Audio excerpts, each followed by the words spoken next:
Hi loves, Dionysia here. Just wanted to take a few moments out with you as Sequoia and I prepare for our festivities for the evening to say Happy Samhain to you. I hope that wherever you are in the world, you have some moments to pause and celebrate in whatever way is meaningful for you.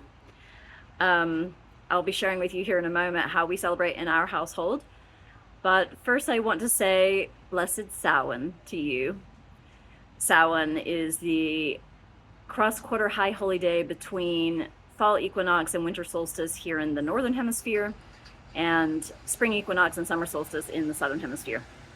Wherever you are in the world, this is a beautiful time to pause, slow down, and honor what has been. So at Samhain, we celebrate what has died. We acknowledge what has died, whether that's loved ones and people or aspects of ourselves or parts of our lives over the past year. In my life personally, a cousin of mine passed away in September, and there have been several big faces on the world stage. Robert Redford comes to mind, Diane Keaton, right? There's been a lot of crossing over in this year. And here at Samhain, we have the opportunity to connect as the veils between this world and that world get thinner.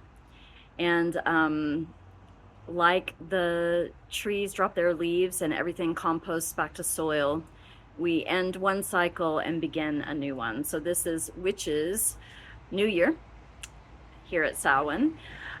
So, Sequoia and I have always celebrated Halloween with costumes and fun and festivity and trick-or-treating when she was young and all kinds of things as she's become an adult. And I actually love Halloween, both for how, joyful and fun it is, but also because I think that, we get to dress up and play all these characters, but we also are embodying, how we used to be visited in our homes by creatures from the other worlds and by our neighbors to share in sweets and treats to make the final harvest, all those pumpkins lit up, right? And prepare for the long winter ahead. So it is a time that we honor our ancestors and that we honor what has died inside of ourselves and in our lives as well. And as you've heard me talking about all throughout this year, has been one ending and another beginning all year long. Ending, beginning, ending, beginning. So a lot of us have been experiencing a lot of loss.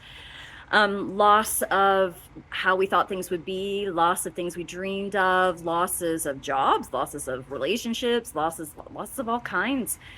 And we don't want to deny the gains for sure, because the ending always means a beginning.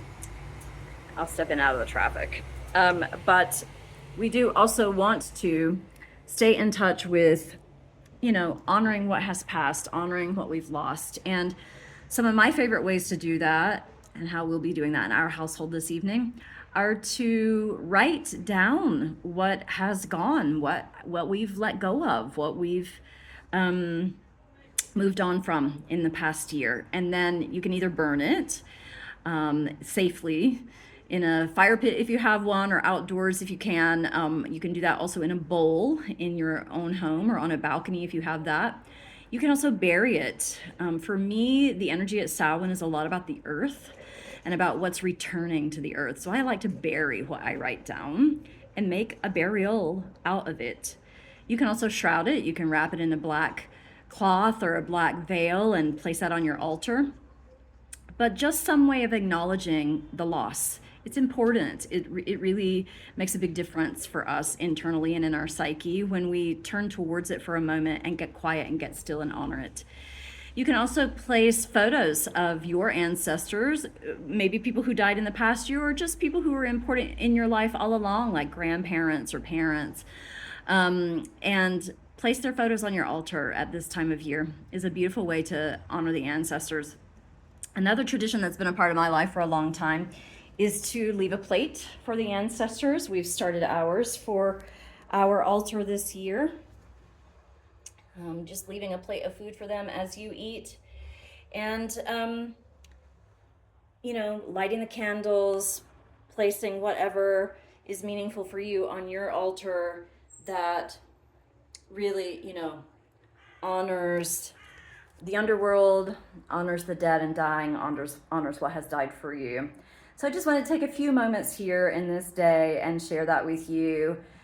In whatever ways you celebrate, may you be blessed, and may you know the deep peace of the dark goddess as she holds us at this thinning of the veil and in this time of tremendous, tremendous change on our planet. Yeah, may you be blessed. Blessed be.